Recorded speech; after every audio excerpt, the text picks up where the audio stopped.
और हमने उनसे कहा आप बांट लो। बोले नहीं हम तो आपके साथ चलेंगे, औरतें घर जाएंगी।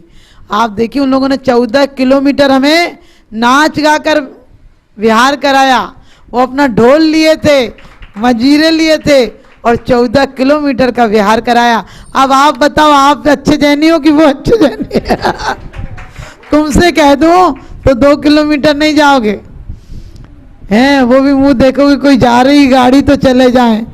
लेकिन मैं इसीलिए कहती हूँ कौन थे क्या हो गए, कौन थे क्या हो गए, आदर्श हमने खो दिए और प्यार के गुलशन में प्यारे बीज विष के बो दिए। थी हमारी धा कितनी, थी हमारी धा कितनी, टिकट ट्रेनों में चेक होते न थे और जैन दे दे जहां पर गवाई फिर न थी कोई सुनाई। अब हमारी मान्यता को, अब हमारी मान्यता को मानता ही कौन है? और आपसे ही पूछती हूँ कि आप सचमुच जैन हैं? आपसे ही पूछती हूँ कि आप सचमुच जैन हैं? मुझे तो बड़ी खुशी होती है जब हम जैन सुनते हैं, लेकिन दुख होता है कि हम कायरों से बदतर जिंदगी जी रहे हैं। हमारा कोई अस्तित्व नहीं रहा, हम कोई ऐसे काम नहीं करते हैं। हम मंदिर भले बनवा दें लेकिन मंदिर दिल को मंदिर नहीं बनाते हैं। मैं कहती हूँ आज भी हम हजारों लोगों को संकल्प लें।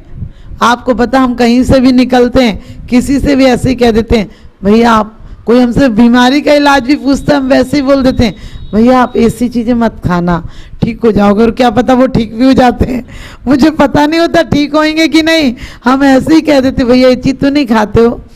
अभी एक आर्मी का कोई जवान है, जम्मू में उसकी ड्यूटी है, गुड़गांव गए तो उससे ऐसी बात हुई, उसने कहा भैया आप लोगों का धर्म में कितना शक्ति है।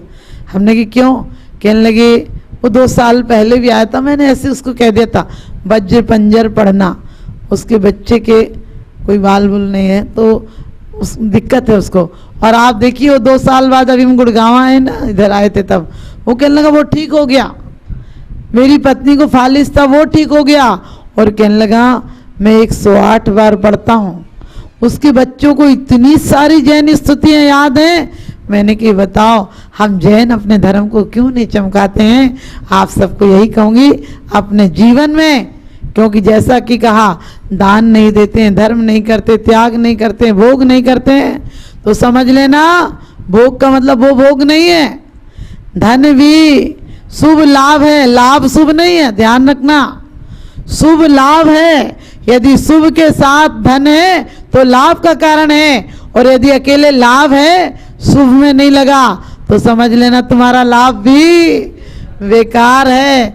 इसलिए आचार्य कुंद कुंद स्वामी कहते हैं तुमने ऐसा नहीं किया तो समझ लेना तुम नियम से नरक जाओगे। उन्होंने कह दिया नियम से जाओगे, इसमें कोई शंका की बात नहीं है। तो आप सब धर्मात्मा बने और हमें कोशिश करना है। मेरा तो मन रहता है मैं किसी भी अजैन को भी मना नहीं करती हूँ। आज की तारीख में भी कम से कम 5-6 परिवार ऐसे हैं। आपसे मैंने अभी भी कहा, आपने कहा कोई ख़त्म हो गया, मैंने कहा उसके घर कोई व्यवस्था नहीं हो तो मुझे बता देना। मैंने एक भाभी जी से और भी कहा है, वो भी आकर मुझसे अकेले में मिल लेंगी मंदिर। तो यदि जिसके यहाँ वाकई में अभी भी आगरा में 1-2 परिवार ऐसे हैं जिनके गोद में बच्चे हैं और पति ख़त्म हो गए, पीहर में कोई सहारा नहीं है, ससुराल में कोई नहीं है, उसके पति का हमने कई दिन इलाज कराया 2 साल तक, अब वो ख़त्म हो गए। तो एक दिन उसका फ़ोन आया कि माता जी मेरे, वैसे तो मैं सोच रही हूँ बच्चों को लेके ही मरूंगी, लेकिन यदि बाई चांस मैं मर गई और बच्चों को नहीं मार पाई तो आप किसी को दे देना। मैंने उसको हिम्मत दी, मैंने कि तू ऐसा बिल्कुल नहीं सोच, हम तेरे बच्चों का करेंगे और उसको हम हर महीना भी पैसे भेजते हैं। एक दिन उसका बच्चा एडमिट था, बहुत रोने लगी, उसने डॉक्टर की पर्ची भेजी, बच्चे का फ़ोटो भेजा, मैंने उससे फिर बीच में भी पैसे डलवा दिए। कई लोग कहते हैं उनको आदत पड़ गई, मैंने कि अपन भी मांग कर देखो, कितनी अच्छी लड़की है कि वो एंकरिंग भी कर सकती है, लेकिन बच्चे छोटे हैं, बहुत छोटे हैं उसके बच्चे। जब पेट में था तब से उसको कैंसर था पति को, तो मैंने उससे ही कहा, मैंने कि चिंता मत कर तुम, ऐसे गलत कदम कभी मत उठाना। तो वो कहती मेरी माँ भी नहीं है, जब सास भी नहीं है। मैंने कि मैं हूँ तुम्हारे लिए, तो हमेशा मैं तो भगवान से प्रार्थना करती हूँ कि ऐसा मुझे संबल मिले कि मैं हर आने वाले को कम से कम थोड़ा सहारा दे सकूं, पूरा नहीं दे सकती हूँ तो सहारा दे सकूं, तुम थोड़ा सहारा देना, परमात्मा तुम्हें दोनों हाथ से सहारा देगा। तुम जागने के पहले, तुम सोने के पहले किसी की गलतियां माफ कर देना, परमात्मा तुम्हारे जागने के पहले सारे पाप माफ कर देगा। आप सबको बहुत बहुत आशीर्वाद। आज हमारे बूंदी के भक्त भी आए हुए हैं, आज हमारे गुहाने के, जब ये बच्चे गुहाने के जो हमारे शिखर जी के सारा अकाउंट देख रहे हैं, अमित सिंह भाई देख रहे हैं, और जो कुछ जिम्मेदारियां हमने बूंदी वालों को भी दी थी, आज बूंदी वाले भी आए हैं, तो वास्तव में बूंदी वाले भी हमारे बहुत अच्छे भक्त हैं। और मैं यही चाहती हूँ, हम हमेशा सब भक्तों से भी कहती हूँ कि मुझे कुछ हो जाए तो ये दया और परोपकार के काम बंद नहीं होने चाहिए। बस मेरी एक ही आकांक्षा है, मुझे कहते हैं चमन की अब नहीं ख्वाहिश, तमन्ना है न गुलशन की, किसी जंगल में जा कर के बनाऊं आसिया अपना, किसी जंगल में जा कर के बनाऊं आसिया अपना। जिस बच्ची का बता रहे वो आती थी हमारे पास आगरा, उसके पति भी बीमार थे, नली उली लगी रहती थी, तब भी वो इसलिए आते थे कि माता जी कुछ ना कुछ हमें करा देती हैं हेल्प। तो जब भी वो आते थे, कभी संघ के भी रखे हो तो मैं उन्हें फल दे देती थी, क्योंकि मुझे लगता था गरीब आदमी फल नहीं खरीद पाता है, तो अपने पास आए तो खाली हाथ नहीं जाना चाहिए। तो ध्यान रखना आप लोग भी, सिर्फ अपना एक अंश निकालना, वरना पुण्य की जड़ पाताल और पाप की जड़ अस्पताल। ऊपर वाला देता है तो छप्पर फाड़ कर देता है, और लेता है तो चमड़ी भी उतार लेता है। वो निर्माल नहीं है जो तुमने बोल दिया, वो निर्माल नहीं है जो तुमने चढ़ा दिया। कुंद कुंद स्वामी का ऋण सार पढ़ लेना, उन्होंने कहा जो तुमने कमा लिया और उसमें 10%, वो तो कहते 4 माने 1 भाग करना 4 भाग में से, लेकिन आखिरी में कहा यदि 10% अपने हाथ से अपने जीते जी अच्छी जगह नहीं लग पाया तो नियम से नरक या तिर्यंच में जाओगे। तो ध्यान रखना, आपको कहा था कि हमने 3 पर्याय में बहुत उम्र गंवाई है। 2 इंद्री 3 इंद्री कौन चिंता करता है? चींटियां मर जाती हैं तो, लट कैंचुए मच्छर मर जाते, कौन चिंता करता है? ये सब हमारी पर्याय हैं आगामी और भविष्य की, माने कहते भूत और भविष्य की। तो हम इन पर्यायों को बहुत सुंदर बनाएंगे, और पर्यायों को सुंदर बनाने के लिए एक माध्यम है परिणाम। हम पद पैसा प्रतिष्ठा और परिवार की तरफ ध्यान देते हैं, लेकिन जो साथ जाता है परिणाम, उसकी तरफ ध्यान नहीं देते हैं। हम अपने परिणामों को बहुत निर्मल बनाएंगे। आप सबको बहुत बहुत आशीर्वाद। अपने मनुष्य जन्म का सफल बनाकर जाना, और सफल नहीं, इसको सुफल बनाना, क्योंकि एक जहर का फल होता है और एक अमृत का फल होता है। पानी पानी होता है, पानी के साथ दवाई खा लो तो रोग ठीक कर देती है, और जहर खा लो तो तुम्हें ठिकाने लगा देती है। चलिए इन्हीं शुभ भावनाओं के साथ आप सबका जीवन सुंदर बने, मन को भारी करके नहीं, मन भर के जियो। माँ और बेटा दोनों नरक चले जाएं तो क्या होगा? माँ तो यहाँ प्यार से दवाई खिलाती थी बच्चे को कि बच्चा ठीक हो जाए, और नरक में विभंगावधि है, गलत ज्ञान है, वहां आएगा ये वही औरत है जो मेरे मुंह में चम्मच डालती थी। उल्टा ज्ञान होगा। यहाँ भी आप लोगों के घर में कोई अच्छी बात कहे और आपको उल्टा समझ में आए तो समझ लेना या तुम नरक से आए हैं, नरक में जाने की तैयारी है। आपने देखा होगा घर में कोई बड़े लोग कुछ कह दें तो गुस्सा सी आती है, रोज टोकते हैं, इनकी आदत पड़ गई टोकने की, क्योंकि कहते हैं हर घर की बात है, ध्यान रखना, क्योंकि कहते हैं हम जिन्हें बोलना सिखाते हैं वो चुप रहना सिखाते हैं।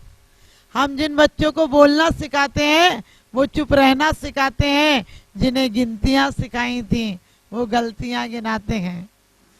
और रही कुछ बात ऐसी ही कि जिनके लिए हम रातों जागे थे वो सदमे में रातों जगाते हैं। कुछ ऐसी बातें कह जाते हैं जो हम रात भर सो नहीं पाते हैं। जिनके लिए चुटकियां बजा बजा कर हंसाया था वो चुटकियां बजाकर हमारी छुट्टी करने को तैयार रहते हैं। पापा चुप रहा करो, आपको कुछ नहीं आता तो मत बोलो। ध्यान रखना, ये दुनिया क्यों ऐसी हो गई? क्योंकि हमारा जीवन तालाब की तरह था।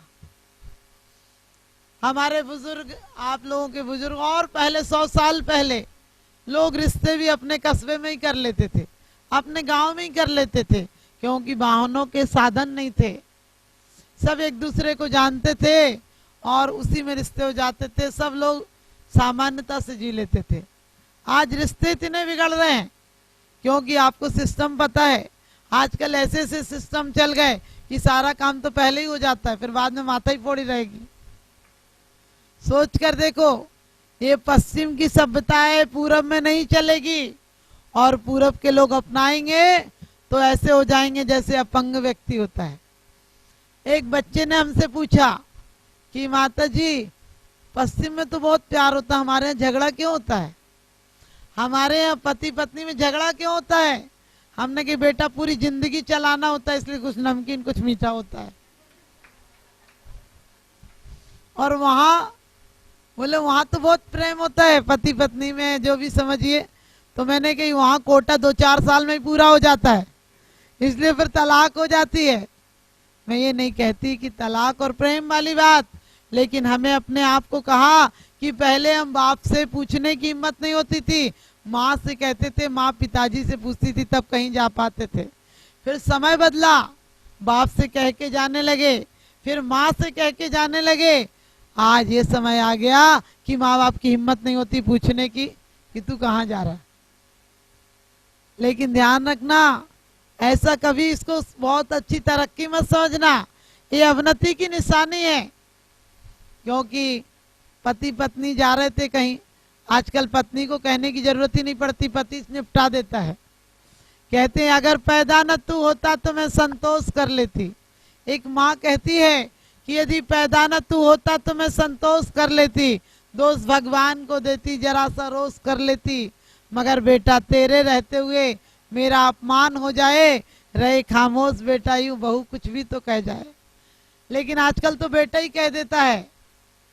तो एक पति पत्नी कहीं क्लब में जाना था उनको, तो पति ने कहा अपनी माँ से, बेटे ने अपनी माँ से कहा कि माँ हम लोग जा रहे हैं, आप खाना बना के खा लेना।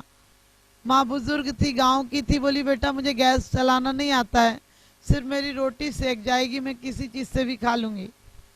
तो वो बोला इतना टाइम नहीं है। फिर माँ ने कहा बेटा मैं भूखी रहूँगी, तुम लोग तो रात तक आओगे, अभी जा रहे, सुबह का भी खाना नहीं बना है, तो कुछ बना के रख जाएगी, मुझे जलाना नहीं आता है गैस। बेटे ने कहा नहीं आता है तो बगल में लंगर चल रहा है, पड़ोस में लंगर चल रहा है, वहाँ खा के आ जाना। उसका भी छोटा सा बच्चा था, उसने गाड़ी में कहा पापा अपना घर लोगे तो मंदिर के बगल में लेना, हनुमान मंदिर के बगल में लेना।